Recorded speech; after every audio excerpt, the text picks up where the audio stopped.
Colour detection नहीं कर सकते हैं, लेकिन पहचान सकते हैं कि चपटा है। देखिए दोनों साइड एक ही जैसे होते हैं, कोई भी किसी साइड में लग जाए कोई दिक्कत नहीं होती। एल शेप में होता है इसका शेप जो होता है। ये साटा हुआ है, कभी ब्लैक भी होता है रेड होता है, डजेंट मैटर। लेकिन इसका मेनली काम क्या है? मेनली काम है साटा हुआ है हार्ड डिस्क को मदरबोर्ड से जोड़ने का। हार्ड डिस्क से मदरबोर्ड को जोड़ने का। अगर आपको दो हार्ड डिस्क जोड़ना है तो कितनी साटा वायर की रिक्वायरमेंट होगी? अगर दो हार्ड डिस्क जोड़ना है तो कितनी साटा वायर की रिक्वायरमेंट होगी? दो, क्योंकि एक साटा वायर एक ही हार्ड डिस्क को जोड़ सकता है। तो दो जोड़ना है तो दो रिक्वायरमेंट पड़ेगी, ठीक है। अच्छा एक बात बताइए, जैसे अभी देख सकते हैं हमारे सिस्टम में डेट हो रहा है, टाइम हो रहा है 2:30। अभी मैं सिस्टम बंद कर दूं, कीबोर्ड से प्लग निकाल दूं, 10 मिनट बाद ऑन करो सिस्टम, टाइम ठीक ही रहेगा, मतलब 2:40 रहेगा। 10 मिनट बाद ऑन करूंगा तो 30, 10, 40, मतलब टाइम नहीं बिगड़ा जा रहा है ऐसा, जबकि प्लग लोग सब निकाल दिया था। अगर लॉजिकली देखा जाए तो जब तक इसको पावर मिला तब तक होना चाहिए। क्या रीजन है बताइए? क्योंकि कोई पावर तो मिल नहीं रहा है।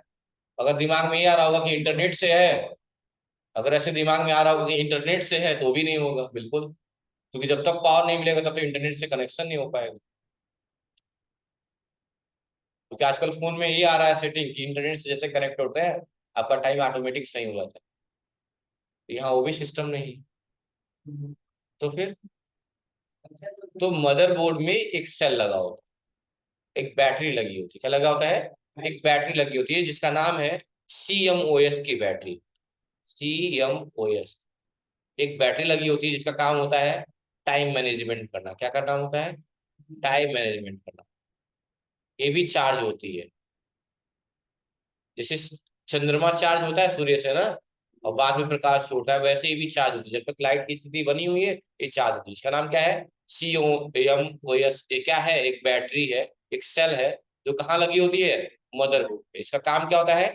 टाइम मैनेजमेंट करना। इसका पूरा नाम होता है कंप्लीमेंट्री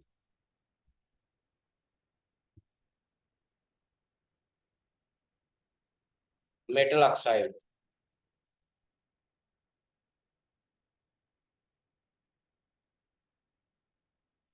सेमीकंडक्टर। लिख लीजिएगा पूरा नाम।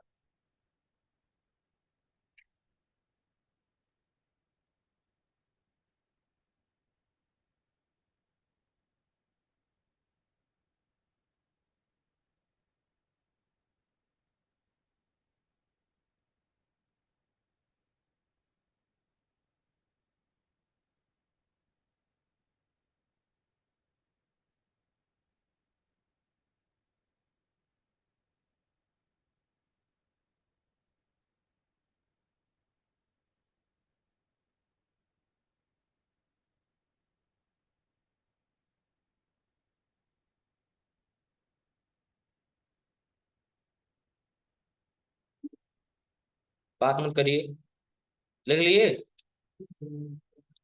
क्या नाम है इसका? Complementary metal oxide semiconductor. इसका काम क्या होता है? टाइम मैनेजमेंट करना। क्या काम होता है? टाइम मैनेजमेंट करना। याद रहेगा? चलिए ठीक।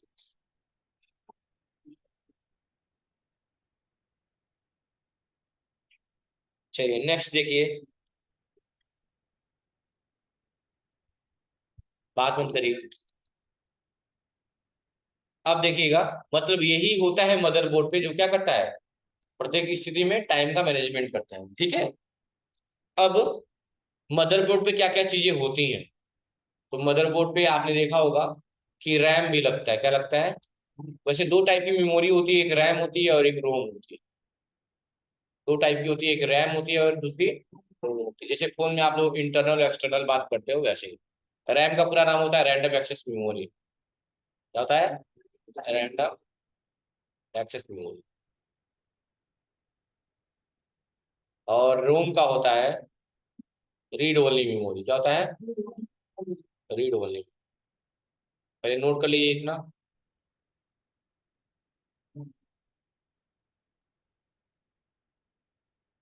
अब थोड़ा समझिएगा। जब हम कोई काम करते हैं सिस्टम पे, जैसे मान लो नोटपैड पे ही कोई टाइपिंग कर रहा है, बंद कर दीजिए।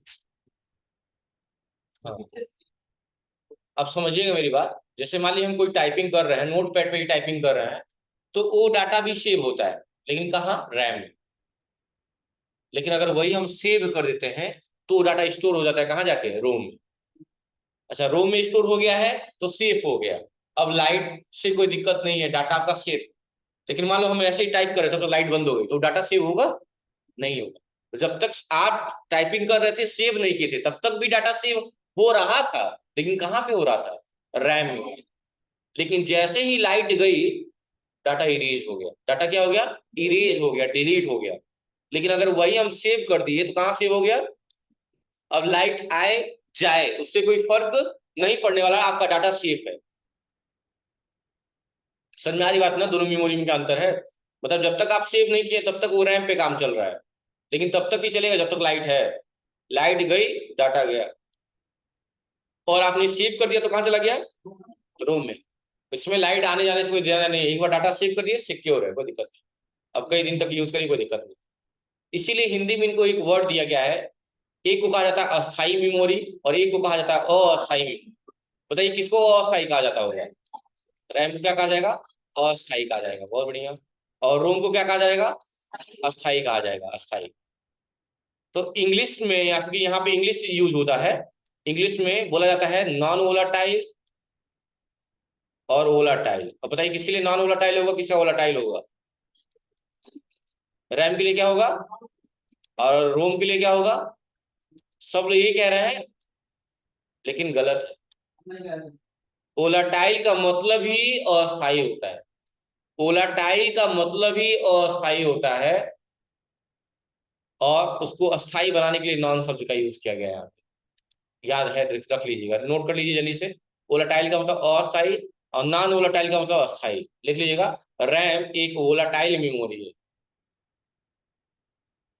अब हम पढ़ेंगे रैम के टाइप और रोम के टाइप। तो रैम दो टाइप का होता है। रैम कितने टाइप का होता है, दो टाइप।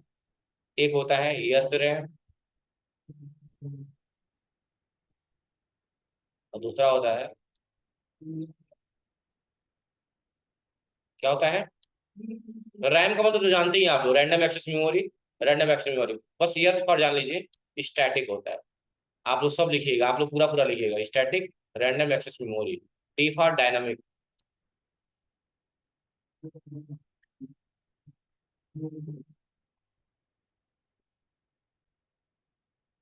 अब लिखिएगा, सबसे पावरफुल जो रैम होता है वो यस रैम होता है। स्टैटिक रैंडम एक्सेस मेमोरी सबसे पावरफुल ये।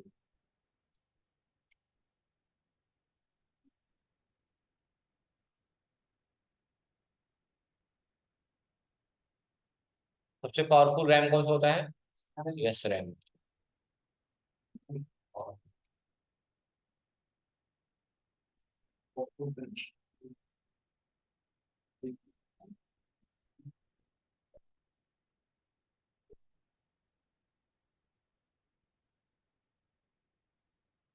हो गया।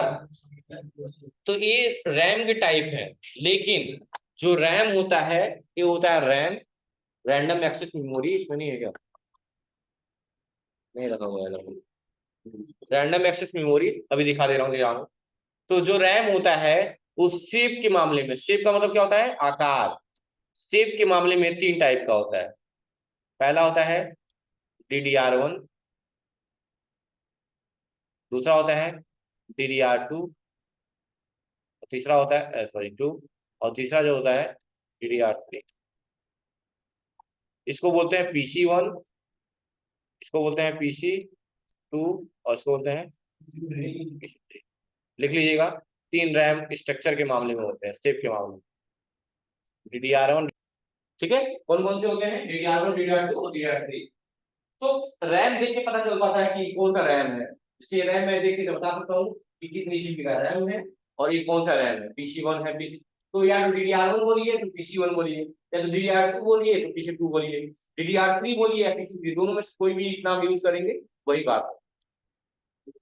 तो ये रैम है। जब भी सिस्टम कभी कभी ऑन नहीं होता है तो इस पे डस्ट हो जाता है, जो ये नीचे वाला दिख रहा है जो चमक रहा है, इस पे डस्ट हो जाता है, इसको बस अच्छे से कपड़े से साफ करिए, दोबारा लगा दीजिए, सिस्टम ऑन हो। और एक और बात है, अगर आप रैम कहीं से चुरा भी लिए तो जरूरी नहीं है कि वो आपके मदरबोर्ड पे लग ही जाएगा। हो सकता है आपका मदरबोर्ड कोई और हो, ये कोई और हो, लगे ही ना।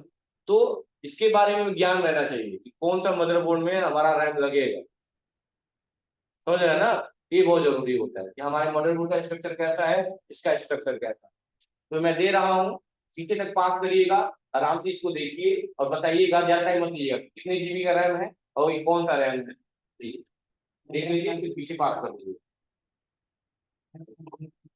लाइट जला लो।